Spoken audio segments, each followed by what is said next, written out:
guys, open mo lang po yan.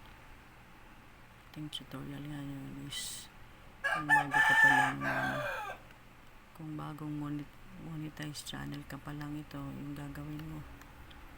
Yung tab na ito is magiging open na siya, itong monetization. Magiging open yung dollar sign niya. So all you have to do guys is first is to check your monetization tab here in the left side of your YouTube studio. Then punta ka sa monetization.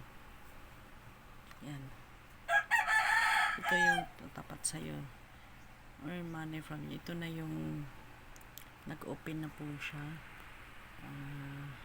So halos lahat nag-open na po siya sa monetization mo. So meron na dito mga Google AdSense program, you are partnered, tapos yan, active. So open na siya ito. Yan, open na siya. Tapos punta ka na doon sa sa yung YouTube studio po ito sa Chrome.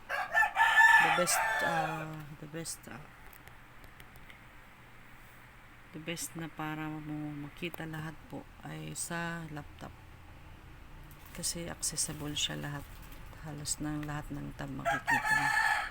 So dito ka sa content, open mo yan.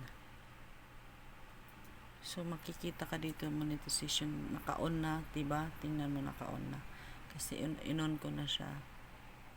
Ito meron pa dito, hindi naka-on. Yan guys, ito pa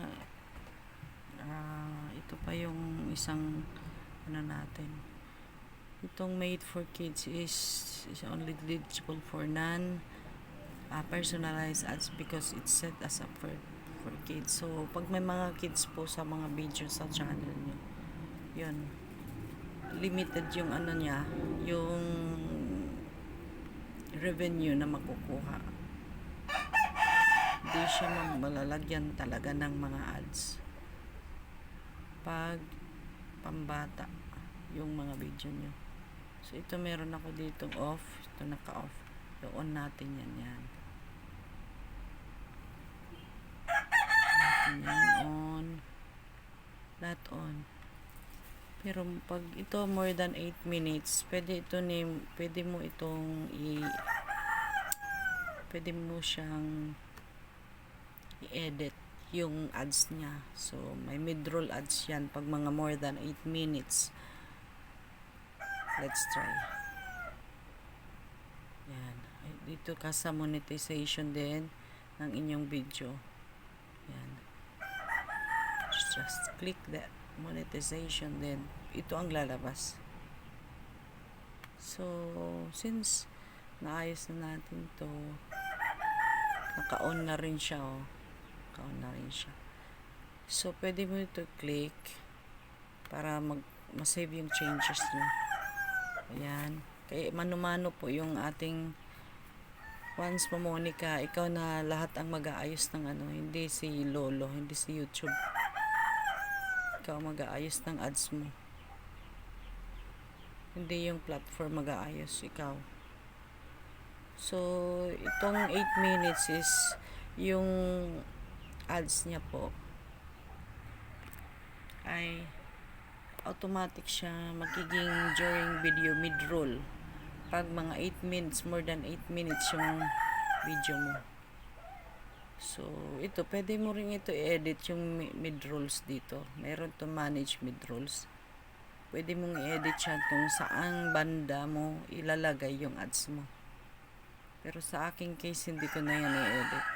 Kasi sila na ang si YouTube na ang mag-decide kung saan niya i-insert yung mga ads ko. Okay, then save. Yan. Then, balik ka doon. Saan na ba tayo?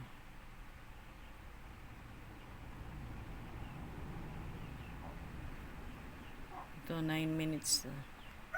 I-on natin ito. On natin yan, ha? Save. So, pwede mo itong edit doon kung saan mo ilalagay mo. Ito. On natin yan.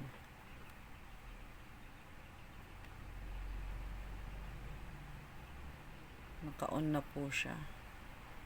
Pwede mo ring i-edit yung mga mid-rolls mo. Above 8 minutes is pwede mo siyang ma-edit yung mid-rolls. Above 8 minutes po na video. Katulad nito. So, punta ka sa monetization. So, yan. Wala pang changes. So, unless hindi mo siya i-click, walang changes yan. Oh, magkakaroon ng changes. Pag ma-click mo na yan.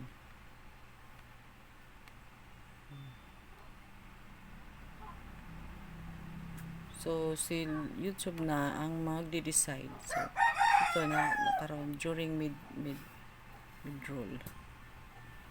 Pag mga 8 minutes. 8 minutes sa gitna ng yung video, ilalagay ni YouTube ang iyong mga ads. So, save mo yan.